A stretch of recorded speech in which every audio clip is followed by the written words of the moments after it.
यहाँ मंच पे बैठे हुए तमाम मेरे मुअज़्ज़िज़ कोऑर्डिनेटर जो आप लोगों के बीच में बात करेंगे, मेरी बेटी हरीफा खान, मेरे सामने मौजूद तमाम ख़वातीन और हज़रात, अस्सलाम वालेकुम।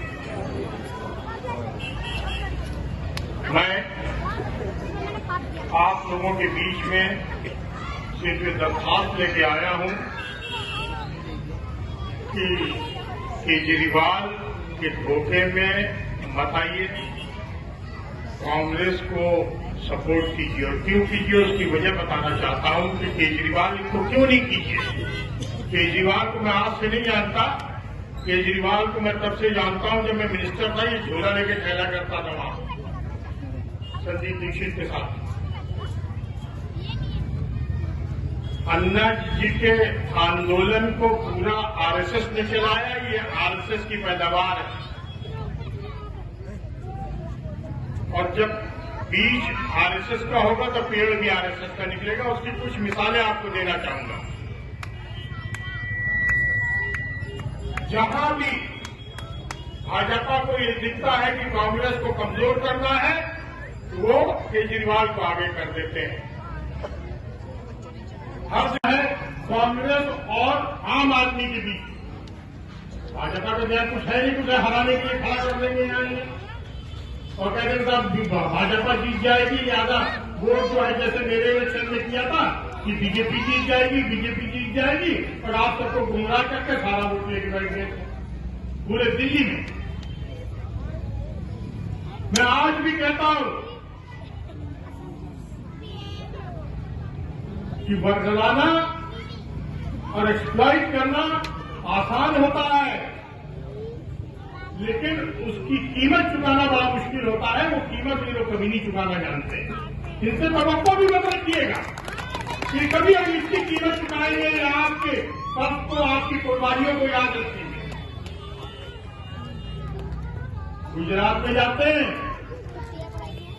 तो वहां भूल जाते हैं कि वहां के बारे में बात करना, चाहे वो बिल्किस बानो का मामला हो या कोई भी मामला हो। यहां आएंगे तो दुहाई देंगे आपके वोटों की कि आप उनको वोट दे दीजिए ताकि वो मजबूत रहें, सरकार चलाते रहें, 200 यूनिट बिजली में आपको ले जाते रहें। कह रहे हैं 20,000 लीटर पानी हर घर को फ्री दूंगा। मुझे तो कोई घर दिखता नहीं है, 20 बूंद पानी आता हो, लाइनें डलवा दी, उसमें जंग लग गए। नहीं बताइए, पानी जब हम लोग थे तो हमने आपको दिया, चाहे टंकी के जरिए दिया, मीठा पानी, चाहे इमारत की तरफ हो चाहे 9 नंबर की तरफ हो, लाइनें डलवा के मीठा पानी उस वक्त दिया तो उसके बाद वो भी गायब हो गया। गलत कह रहा हूं तो बताइए, कहीं है पानी पूरे इलाके में? क्या ये बेवकूफ बनाता है? अब्दुल फतह शाहीन बाग वालों के लिए मैंने एक जगह दी जो 800,000 करोड़ की जगह है सत्ता बिहार में, सड़क के उस पार अस्पताल बनाने के लिए कि 200-250 बेड का हॉस्पिटल बनाओ। जब तक हमने जगह दी, शीला जी ने उद्घाटन किया, हम काम शुरू करना चाहते थे, वहां पे वो हमारी सरकार चली गई। और जब सरकार चली गई तो ये जलाव हटाने की, कूड़े पहाड़ हटाने की बात करता है, जमीन पे कूड़े का पहाड़ बन गया अस्पताल बनने की वजह। जाके देख लीजिए, यही सत्ता जा रहे, सुबह चले जाइएगा चलते हुए, बोर्ड लगा हुआ है दिल्ली सरकार अस्पताल का, और वहां कूड़ेदान है, उसका कूड़े तो भर गया है वो पार।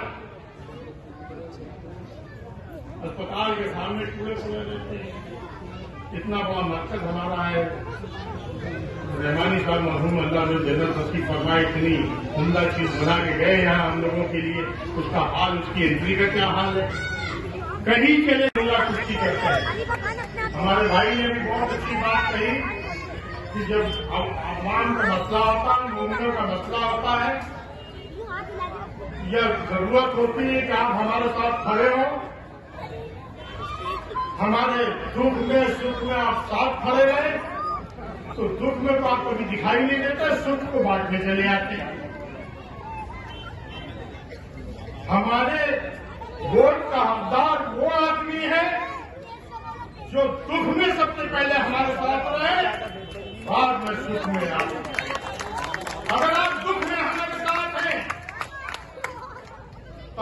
छोड़ेंगे भी नहीं और सुख में आपके साथ खड़े हो जाएंगे।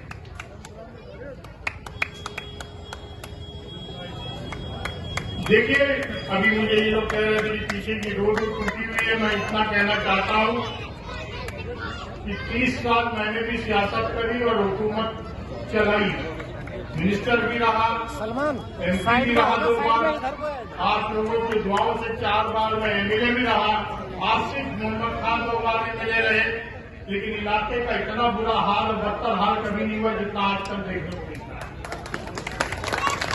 हमारे नौजवानों, बुजुर्गों, हमारी खवातीन बहनों, भाइयों, आज अरेबा खान कांग्रेस उम्मीदवार जो एमसीडी के लिए हैं, उनकी हिमायत में आज हम सब यहाँ इकट्ठा हुए हैं। आप सबका हम इस्तकबाल करते हैं।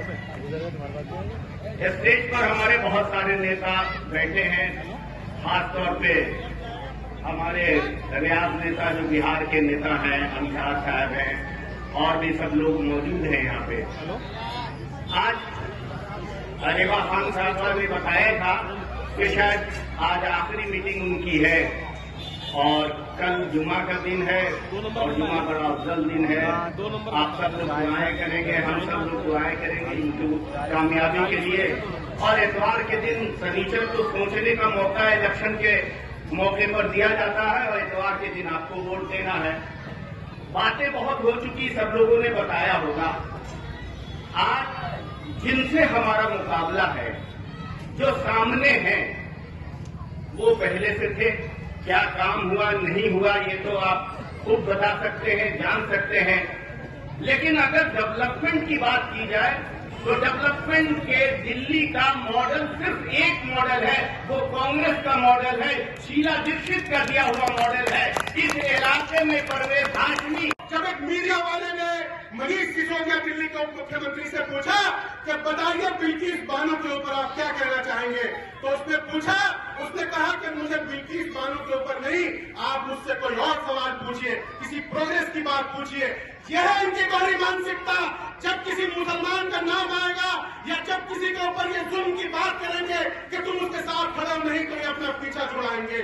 भारतीय जनता पार्टी हमेशा आपके ऊपर ये इल्जाम लगाती है कि आप लोगों ने हमेशा मुसलमान जो है वो कोरोना फैलाते हैं या दंगा फैलाते हैं, हमेशा आपको उन्होंने नीचा दिखाने की कोशिश की।